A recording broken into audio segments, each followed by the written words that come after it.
ఒకే Telugu view పాయింట్కి తిరిగి స్వాగతం. రాష్ట్రాలు జీడిపి ఆర్థిక అభివృద్ధిలో పోటీ పడి భారతదేశానికి పోటీగా రాష్ట్రాలు కూడా హెల్దీ కాంపిటేటివ్ స్పిరిట్ తోటి పనిచేస్తున్నాయని అనుకోవాలి. ఈరోజు మనం ఏ రాష్ట్రాలు ఆర్థిక అభివృద్ధిలో ఏ స్థాయిలో ఉన్నాయనేది జీడిపి ఆధారంగా మనం మాట్లాడుకుందాం. భారత్ ఏమంటుంది?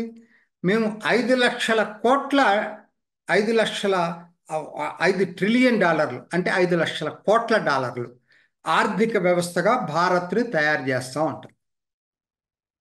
దాని ప్రణాళికలు వేసుకుంటున్నారు వాళ్ళు. ఇప్పటికే మొన్న దీని ప్రకారంగా అయితే 3.75 లక్షల కోట్లే ఉంది. 20 27కో 28కి కానీ 5 లక్షల కోట్లు కాదు. ఈ లోపల రాష్ట్రాలు పోటీ పడుతున్నాయి. మేము $1,00,00,000 ఆర్థిక వ్యవస్థగా మారతాం. అది 5 లక్షలు కావాలంటే రాష్ట్రాలు కూడా అభివృద్ధి కావాలి. కానీ 1,00,00,000 ఆర్థిక వ్యవస్థ కావటానికి అంటే 1,00,00,000 అంటే ఎంతండి? ఇవాళ రూపాయి మారక విలువ ప్రకారంగా 84 లక్షల కోట్లు రూపాయలు. మరి 84 లక్షల కోట్ల రూపాయలకి దగ్గరలో ఎక్కడన్నా ఉన్నారా? కనీసం ఏ రాష్ట్రమైనా దగ్గరగా ఉందా? అది మనం మరి దానికి లక్ష్యానికంటే అచీవబుల్ ఎప్పుడవుతుంది? నువ్వు ఒక సుదూరంగా ఒక 3 సంవత్సరాల ప్లానింగ్గా 4 సంవత్సరాల ప్లానింగ్ అంటే ఐ కెన్ అండర్స్టాండ్. 5 సంవత్సరాలు అంటే నాకు ఐ కెన్ అండర్స్టాండ్. ఇప్పుడు ఎక్కడ ఉన్నాము, ఎంత ప్లాన్ చేస్తున్నారు మీరు? అది మన టాపిక్ ఇవాళ. ఎందుకంటే ఆ ఆ దగ్గరలో ఉన్న రాష్ట్రాలు ఏదైనా ఉన్నాయని నేను చూసుకుంటే సగం కూడా లేవండి ఎక్కడా కూడా. ఒకే ఒక్క రాష్ట్రం సగానికి దగ్గరలో ఉంది. 84 లక్షల కోట్లు అనుకుంటే మనకి 40 లక్షల కోట్ల జీడిపి ఉన్నది ఏకైక రాష్ట్రం మహారాష్ట్ర. అది కూడా అధికారిక లెక్కలు ఇంతవరకు రిలీజ్ కాలేదు, అంచనాలే అవన్నీ కూడా. తర్వాత అంటే అర్థం ఏంటి? మహారాష్ట్ర తప్పితే మిగతా రాష్ట్రాలు ఎక్కడున్నాయో ఒకసారి చూసుకునేటట్టయితే అసలు ఇవి ఏ స్థాయిలో మరి 40 లక్షలకు దగ్గరలో ఇంకేదైనా రాష్ట్రం ఉందా? దగ్గరలో 30 లక్షలు ఏదైనా ఉందా? నో. అందుకని నేను మీకు 10 లక్షల కోట్ల రూపాయల జీడిపి పైన ఉన్నటువంటి రాష్ట్రాలు ఏంటి, అసలు ఆ పోటీకి నిజంగా వీళ్ళు చెప్పే మాటలకి పొంతనుందా అనేది మీ ముందు ఉంచడానికి నేను ప్రయత్నం చేస్తా. ఎందుకంటే 10 లక్షల కోట్ల పైన అనేసరికి మనకి ఒక్కసారి చూసుకుంటే ప్రస్తుతం మాత్రం 23-24కి 13 రాష్ట్రాలు ఉన్నాయి.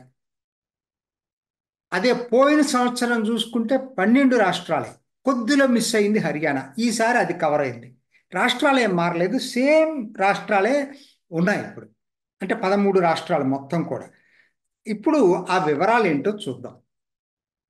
ఇందులో నేను చెప్పాను కదా, మహారాష్ట్ర అప్పటికి ఇప్పటికి కూడా పోయిన సంవత్సరమైనా ఈ సంవత్సరమైనా మొదటి స్థానంలో ఉంది. కరెక్ట్ అంకెలు అయితే లేవు మహారాష్ట్ర. దురదృష్టం ఏంటంటే అధికారిక లెక్కలు ఎక్కడ, నేను ఇచ్చిన లెక్కలన్నీ కూడా ఈ అంచనాలు పక్కన పెట్టేస్తే మిగతా అన్నీ కూడా నీతి ఆయోగ్ వాళ్ళ వెబ్సైట్లో నుంచి తీసుకున్నటువంటి లెక్కలు ఇవి. 40-44 అక్కడ కాదు, వేరే చోట నేను అంచనాలు తీసుకున్నా. విశేషం ఏంటంటే 2022-23కి సంబంధించినటువంటి జీడిపి ఫిగర్స్ కూడా మహారాష్ట్ర ఎక్కడా లేవు. సో ఈ రెండు అంచనాలే మహారాష్ట్రది, పోయిన సంవత్సరంది ఈ సంవత్సరంది. అయినా ఒప్పుకుందాం, 1 లక్ష అటు ఇటు కాదన్న దాని దగ్గరలో ఏవి లేదు కాబట్టి అది నంబర్ 1. సరే, నంబర్ 2 వచ్చేసరికి ఆశ్చర్యం ఏంటంటే లాస్ట్ టైంకి ఇప్పటికీ మార్పులు వస్తూ ఉన్నాయి దీంట్లో. లాస్ట్ టైంకి ఇప్పటికి ఎందుకు తమిళనాడు అప్పుడు నంబర్ 2 ఉంది, ఇప్పుడు నంబర్ 2 ఉంది. క్రాస్ అయిపోతుంది తమిళనాడుని ఉత్తరప్రదేశ్ అని చాలామంది చెప్పారు, కానీ అదేం జరగలేదు. 23-65 నుంచి 27 లక్షల కోట్లకి తమిళనాడు పెరిగింది. సో నంబర్ 2గా ఈ రోజుకి ఉంది. తర్వాత 3వ స్థానంలో మరి ఒకనాడు ఏముంది? 3వ స్థానంలో చూసుకుంటే కర్ణాటక ఉంది ఒకనాడు. ఇవాళ ఇవాళ ఏదొచ్చింది 3వ స్థానంలో కంటే? గుజరాత్. అది అంచనా. గుజరాత్ కూడా ఇది వాస్తవ లెక్కలు కాదు, అంచనా. ఎందుకని అది కూడా ఇప్పటివరకు 23, 24 లెక్కలు బయటకు రావాలి. సో కాబట్టి ఈ అంచనా ప్రకారంగా కొంచెం ఒక 14,000 14.14 లక్ష కోట్లు, అంటే 14,000 కోట్లు. ఉత్తరప్రదేశ్ కన్నా గుజరాత్ ఎక్కువ ఉందని అనుకుంటున్నాం. అది అంచనాల మీద. ఉత్తరప్రదేశ్ యాక్చువల్, గుజరాత్ ఇది అంచనా. కాబట్టి అది ఇటు ఇటు మారచ్చు. ఉత్తరప్రదేశ్ 3కి వెళ్ళొచ్చు, గుజరాత్ 4 కావచ్చు. కర్ణాటక ఆశ్చర్యకరంగా పోయినసారి 3లో ఉన్నటువంటి కర్ణాటక ఈసారి 5వ స్థానానికి పడిపోయింది. 25.01 లక్షలతోటి 5వ స్థానానికి పడిపోయింది. ఆశ్చర్యంగా ఉంది. మరి కర్ణాటక ఇంత బెంగళూరు సాఫ్ట్వేర్ ఇదంతా బ్రహ్మాండమైన ఇది ఉండి కూడా ఎందుకు వెనకబడింది అనేది తెలియట్లేదు. మ్యానుఫ్యాక్చరింగ్ ఎనివే తమిళనాడు మిగతా వాటికన్నా ఎక్కువ బ్రహ్మాండంగా ఉంది. హోసూరు ముఖ్యంగా బ్రహ్మాండమైనటువంటి అభివృద్ధి సాధిస్తూ ఉంది. విశేషం ఏంటంటే 2 నుంచి 5 రాష్ట్రాలు ఏదైతే ఇక్కడ నేను చూపించానో, ఈ 2 నుంచి 5 రాష్ట్రాల మధ్య తేడా పెద్దగా లేదండి. ముఖ్యంగా 3, 4, 5 ర్యాంకుల్లో ఉన్నటువంటి వాటిలో పెద్ద తేడా లేదు. వచ్చే 1, 2 సంవత్సరాల్లో మార్పులు జరగవచ్చు. ప్రస్తుతానికైతే పెద్ద మార్పులు లేవు, కానీ ఒకటి మార్పులా జరిగింది ఏంటంటే 3వ స్థానంలో ఉన్న కర్ణాటక 5వ స్థానానికి వెళ్ళింది. ఉత్తరప్రదేశ్ అప్పుడు 4లో ఉంది, ఇప్పుడు 4లో ఉంది. అంటే కొంచెం తేడాతోటి ఉత్తరప్రదేశ్ మాత్రం ముందుకు వచ్చే అవకాశాలు బాగా కనపడుతున్నాయి. ఏంటంటే ఇప్పుడిప్పుడే మొదలైంది కాబట్టి, యోగి వచ్చిన తర్వాతనే ఇన్వెస్ట్మెంట్ ఫ్రెండ్లీ ఎన్విరాన్మెంట్ వచ్చింది. ఇది నా ఉద్దేశం 2, 3 సంవత్సరాలకి రిజల్ట్స్ బాగా వస్తాయి. కాబట్టి అదొకటి బాగా పైకి వస్తుంది. మిగతా మామూలే. పశ్చిమ బెంగాల్ 17, అదివరకు ఏదైతే ఉందో 15.32 లక్షల కోట్లు, ఇప్పుడు 17 లక్షల కోట్లు అయింది. రాజస్థాన్ బాగుందండి. రాజస్థాన్ 7వ స్థానంలో రాజస్థాన్ ఉంది. మన తెలుగు రాష్ట్రాలు తెలంగాణ 8వ స్థానంలో, ఆంధ్రప్రదేశ్ 9వ స్థానంలో ఉంది. 10 మధ్యప్రదేశ్, కేరళ 11.3 లక్షలు, అది కూడా అంచనా.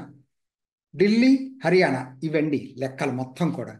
సో ఇప్పుడు నేను మీకు ఎందుకంటే ఇది నేను ఎందుకు చెప్తున్నానంటే, మరి ఇది దీని ప్రకారం చూసినట్టయితే హర్యానా అతి చిన్న రాష్ట్రం, కానీ బ్రహ్మాండంగా ఉంది. ఇది ఢిల్లీ అంటే I can understand, city state అది, I can understand. But Haryana చిన్న రాష్ట్రం. తెలంగాణ ఏంటంటే మొదటి నుంచి చెప్తా ఉంటుంది, మేము మేము బ్రహ్మాండంగా అభివృద్ధి చెందామని. తెలంగాణ విభజన టైంకే దానికి మంచి కలిసి వచ్చింది అదృష్టం.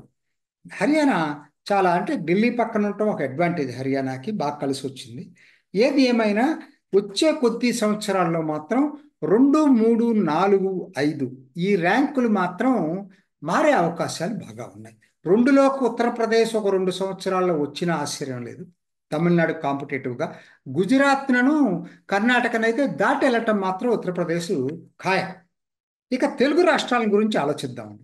తెలుగు రాష్ట్రాలు చూసేటట్టయితే రాష్ట్రం విడిపోయినప్పుడు ఇది 2013, 14 దాన్ని 2గా ఆంధ్రప్రదేశ్ తెలంగాణలోకి విడగొడితే 4.64 లక్షల కోట్లు ఆంధ్ర జీడిపి ఉంది. తెలంగాణ జీడిపి 4.52 లక్షల కోట్లు ఉంది. పర్ క్యాపిటా పక్కన పెట్టండి. పర్ క్యాపిటా అంటే జనాభా, దీన్ని డివైడెడ్ బై పాపులేషన్. కాబట్టి దాన్ని మనం అది ఇంకొకసారి ఎప్పుడైనా చేసుకుందాం. ఎందుకంటే అది న్యాచురల్గా ఎక్కువే ఉంటుంది. తెలంగాణ మొదటి నుంచి ఎక్కువే ఉంటుంది, కానీ జీడిపి ఆంధ్రప్రదేశ్ ఎక్కువ ఉంది విడిపోయినప్పుడు. తర్వాత చంద్రబాబు నాయుడు మరి 5 సంవత్సరాల తర్వాత చూసినా కూడా ఆంధ్రప్రదేశే ఎక్కువ ఉంది. ఎంత industrial area, Hyderabad city, software, pharma అన్నీ ఇక్కడ ఉన్నా కూడా ఆంధ్రప్రదేశ్ జీడిపిలో తెలంగాణ కన్నా ఆ కొంచెమే తేడా, కొంచెం అటు ఇటుగా ఉంటున్నాయి. 8.74 లక్షల కోట్లతోటి ఆంధ్రప్రదేశ్ ఉంటే 8.57 లక్షల కోట్లతోటి తెలంగాణ ఉంది. కానీ మరి జగన్మోహన్ రెడ్డి వచ్చినటువంటి 2019లో వచ్చాడు. అప్పుడు మొదలైన ఆర్థిక సంవత్సరం 2019-20, దాని చివరకు వచ్చేటప్పటికి తెలంగాణ ముందుకెళ్ళి ఆంధ్ర వెనకబడింది. 9.26 లక్షల కోట్లు, తర్వాత తెలంగాణ 9.50 లక్షల కోట్లు. సరే, మధ్యలో అటు ఇటు కొంచెం ఫ్లిప్ జరిగినా కూడా 23-24 ఆయన దిగిపోయే సంవత్సరం ఎట్లా ఉందని చూసుకుంటే ఆంధ్రప్రదేశ్ 14.40 లక్షల కోట్లు, తెలంగాణ 14.64 లక్షల కోట్లు. అంటే జగన్మోహన్ రెడ్డి హయాం అంతా కూడా తెలంగాణ, ఆంధ్ర కన్నా కూడా ఎక్కువ జీడిపి ఉంది. కాకపోతే రెండిట్లో పెద్ద తేడా ఉండలేదు. ఇప్పుడు కాదు, 2013-14 నుంచి ఇప్పటికి కూడా పెద్ద తేడా లేదనమాట. సో కాబట్టి తెలంగాణ ఇవాళ ముందుంది జీడిపిలో, ఆంధ్ర కన్నా కూడా. ఇప్పుడు అధికార మార్పిడి జరిగింది. అక్కడ ఇక్కడ ఒకటి తెలంగాణలో రేవంత్ రెడ్డి అధికారంలోకి వచ్చాడు, కేసీఆర్ పోయి. ఆంధ్రాలో జగన్మోహన్ రెడ్డి పోయి తిరిగి చంద్రబాబు నాయుడు అధికారంలోకి వచ్చాడు, coalition government with Pawan Kalyan and BJP. మరి ఈసారి ఎలా ఉంటుంది? ఈసారి ఎలా, అదే ఇంట్రెస్టింగ్. ఎందుకంటే మళ్ళా దీన్ని ఆమ్, మళ్ళా తారుమారై ఏపీ ముందుకెళ్తుందా? ఇప్పుడు చెప్పలేము. ఎందుకంటే ఏపీకి ఏమో పెద్ద సిటీ లేదు, ఒక్క వైజాగే ఒక మోస్తరు సిటీ. సాఫ్ట్వేర్ కూడా మరి హైదరాబాద్ కొన్ని అడ్వాంటేజ్ సాఫ్ట్వేర్ లేదు. ఇండస్ట్రీస్ కూడా హైదరాబాద్, పబ్లిసిటీ అండర్టేకింగ్స్ హైదరాబాద్లో ఉన్నన్ని అక్కడ లేవు.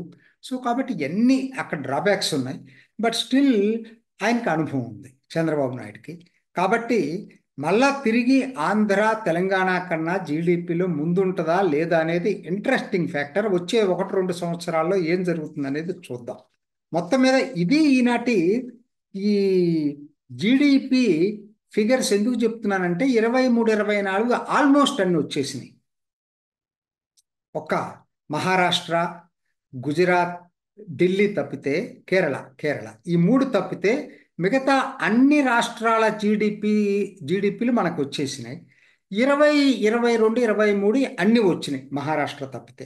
సో కాబట్టి ఒక్కసారి మీరు పోల్చి చూసుకుందామని నేను చూసుకుంటే పెద్ద మార్పులు అయితే లేవు. పెద్ద మార్పులు లేవు. వరుస క్రమం కూడా 5 1-2 సేమ్, 3-4-5లోనే మార్పులు వచ్చినాయి. 6-13 వరకు కూడా అదే వరుస క్రమం ఉన్నాయి. పోయిన సంవత్సరానికి ఈ సంవత్సరానికి కూడా పెద్ద తేడాలంటూ ఏదో ఒక అద్భుతాలు జరిగేదన్న రాష్ట్రం అంగలేస్తూ ముందుకు వెళ్ళినటువంటి సంఘటన లేదు. ఇది కూడా నేను అనలైజ్ చేసుకుంది మీ ముందు ఉంచుదామనే ఉద్దేశంతో ఈ వీడియో చేస్తున్నా. ఇది ఈనాటి ఒకే తెలుగు వ్యూ పాయింట్. మరొక ఎపిసోడ్లో మళ్ళీ కలుసుకుందాం. నమస్తే. ఈ అభిప్రాయాన్ని కూడా కామెంట్ బాక్స్లో తెలియజేస్తూ ఇలాంటి ఇంట్రెస్టింగ్ అప్డేట్స్ కోసం మా ఛానల్ని సబ్స్క్రైబ్ చేసుకోండి.